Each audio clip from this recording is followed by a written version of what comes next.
we have a fantastic panel for you. I won't go into introducing them, I'll leave that to our very capable facilitator. And we also have another very special guest who I'm delighted to introduce to you this evening, which is the Consul General to Shanghai, Ms. Alice Court, who's going to share with you some thoughts about Australia-China relations and maybe some of the opportunities that are here that you might not know about. So without further ado, if you could please put your hands together for Ms. Alice Court. So yes, I've been asked to say a few thoughts about the bilateral relationship, or to give you an update on what's happened recently in the bilateral relationship. And the timing couldn't have been better because, of course, you would know that Prime Minister Abbott announced yesterday that he would be coming to China in April. He'll be travelling to Japan, Korea and China, his first visit to the region as Prime Minister. A big thanks to Anna and Advance for putting this panel together. It's a great opportunity, I think, for the Australian community to come together and do something we don't do very often, which is to share our own experiences and to talk about issues which relate to all of us. I came to China to run a for-profit business, but our intention was to basically shift China onto a low-carbon growth path. So we intended to do something in the CSR space, but do it from a for-profit perspective. 2 years ago, I left the for-profit space and I started doing something in the not-for-profit space, which is to educate thousands of kids across China about water scarcity.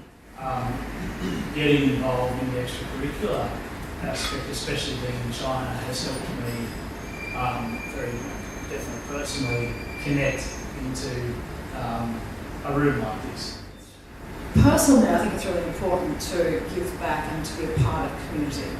Because I think if you're not, especially maybe for our type of business, because we're very much a people sort of business, and I think if you're not, there's something that you're missing. I think you're missing a bit of an element.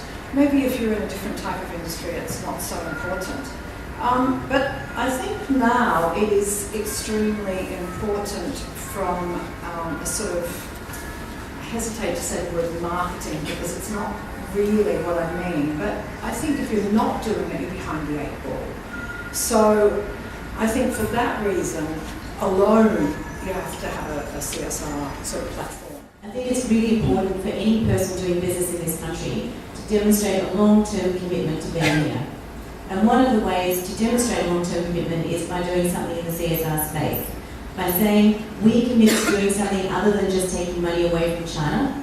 We commit to being here long-term, to putting down grassroots and to doing something for the good of this country.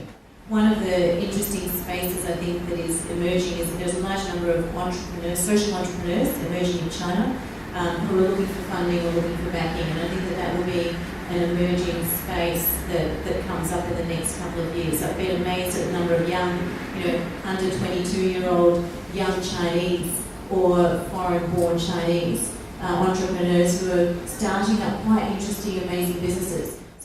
Joint ventures, are they still prevalent? And do you think they're necessary? We see more meaning perhaps in joint ventures these days in terms of mutual seeking mutual gain, and the multinational joint venture partner is very attuned to realising that the value that he or she brings needs to be perpetual value, as opposed to an IP that can be simply copied or something. And I think that I work in the agricultural business in the institutional space, so we see the larger end of town do business, and I think we definitely see a lot of success in those joint ventures. But more and more though, we are seeing that invested partnership structure come to the fore. So there are two-way capital flows. I wouldn't say so much out of Australia into China, but certainly out of Europe, US. Looking at, you saw last week, Danone increasing their share on news share register, and then looking for a strategic means of partnership that way. So I think that the term joint venture is perhaps a little extended now. I think joint multinationals coming in are looking at ways that they can complement the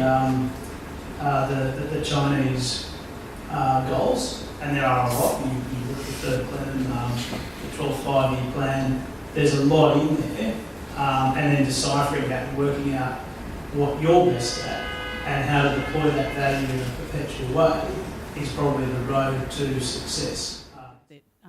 A lot of Chinese investors will take things very personally without realising that that's actually something that it's indicative of a going into a foreign market and trying to operate there. Do you think it's easier for Chinese going offshore than foreigners coming here, or easier? No, I don't. I don't think it's easy for them. I don't at all. I think that they have to deal with internal considerations, and then I think that, especially with lack of experience and with, for companies that haven't had that exposure, I think it's very, very difficult to go and operate, and especially for some of the SOEs who perhaps operate in a way here and are able to do things here and have a certain sense in a foreign market. It's completely different. So I think that that's a very steep learning curve for them. Do you think Australians have an advantage, or Australia as an investment destination has an advantage, or is particularly favoured compared to other countries such as America or the UK, Europe? I think that the Chinese perhaps have had more experience investing into Australia now. I think there's been a lot of activity. In the end, I've always found, because I work with a number of different markets, I wouldn't ever say that the Chinese would favour any one market. I think that the Chinese companies do keep their options open, and it would be wrong to assume that you would have some sort of advantage over others in any particular time, because they're looking to diversify. So generally, I think that's there, and that's obvious. We've worked with companies, investing into the US and also into Africa, when perhaps they could have chosen Australia. And of course, every company has different investment criteria. They're looking at different levels of maturity of a project and so forth and so on. But I do think that it's wise to remember that China will always look to diversify their investment from a macro point of view. Yeah, to the right extent. I mean, as Alice just told us, we're kind of a full bottle. How much more can you do? There's only so much iron ore you can sell them. There's only so many students you can accommodate. We're already up against the chocks in a lot of ways of adequately servicing the student flow that we've got.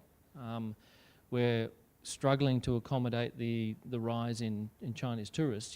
So there's a little bit of yeah, sure, be optimistic. China's going to keep growing. China's going to keep getting richer. People in China are going to keep getting richer, and the expressions of that, either them buying an apartment here and ergo that feeds the iron ore trade, is helpful to us, or they get richer and they want their kid to go to university, and that helps us, or they get richer and they want to go and do some tourism, that helps us. And they eat better, so they there's all these things that China is kind of this big chunk of rising affluence momentum, and it's good for us. In a certain massive way, there will be changing characteristics, but it's going to go on.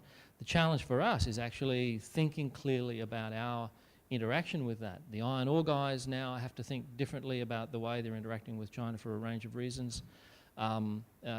Shipping energy to China, the LNG is coming on, things like that. We're going to have to think differently than we did, say, 15 years ago when we were doing the first LNG contracts.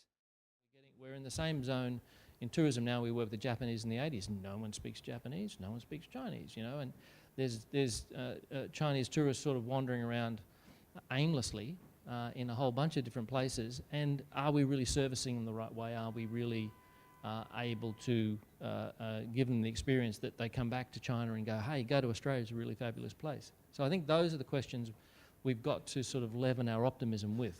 Are we, as a nation, is our narrative about China as a nation and is our preparation about China as a nation adequate to the challenge that China is throwing to us? There isn't a code, and there isn't a, there's no silver bullet or magic key or shortcut or anything like that. It's about first of all, it's about looking in the mirror and thinking about your own narrative. What are my assumptions? Yeah. What's our national narrative assumption about China, and what's wrong with that narrative? What are the things that we think about China, and how does that cause us to behave with respect to China? I mean, I feel that in Australia there's a lot of people who I went to university with who are very well educated, who have very little understanding about the politics in this region. And certainly back in the 90s, talking to them, so they understand the history here in the last 150 years and the treaties and how that's impacted the national psyche, how that fits into Hong Kong and Taiwan and how people here feel about that, and that's completely lacking. And so, I think that you can't talking about how you view, so with your own story about how we interact with Asia, it's very difficult to adjust that if you don't have a sense of where things actually lie in reality and the way people feel. I think that you misinterpret. And so I think there's a lot of that. I think that the education process for kids at primary school and high school and it's becoming more so, you know, when you go back to Australia and you can see, you know, people talking about China, that's a good thing, because I think it's that sort of basic understanding of what affects this culture here in this society and the way people think, and all of the factors that have come into play over the last 100 years are really important for you to get a good idea about where we sit vis-a-vis each other and how we move ahead. ANZ's here because we genuinely believe in the story. You're all here because you genuinely believe there's a story here. And I think it's people in this room that can really promote that understanding, because I actually think there's a misunderstanding on both sides. 70 countries call China their major trading partner. Australia sits there and says we're going to be the food bowl for Asia. If you add up all of the commodities in Australia that we produce and pretend we're 22 million robots that don't need feeding and export it all, you're talking about less than 5% of China's consumptive demand in a year. So we need to work out where we play, and I think it's some of the good points made by the panel already, you know, on what's our value proposition. It's going to be high-end service, high-end products, value-added products. I'd like to say a very big thank you to Michael Wadley, our facilitator, in taking us through tonight's discussion. Also a very, very big thank you to our wonderful panel in providing such an engaging discussion, touching on what the opportunities and challenges are for Australia here in China, whether there really is a code to crack, and also celebrating the passion and commitment towards the region that really is exemplified by our panel and by you, the audience. I'd like to say a very big thank you to ANZ in supporting this series. We hope to continue on this sorts of discussion across Asia, sharing your insights with Australians back at home and across the globe. Thanks again for your interest, and we look forward to seeing you at another Advanced event again soon.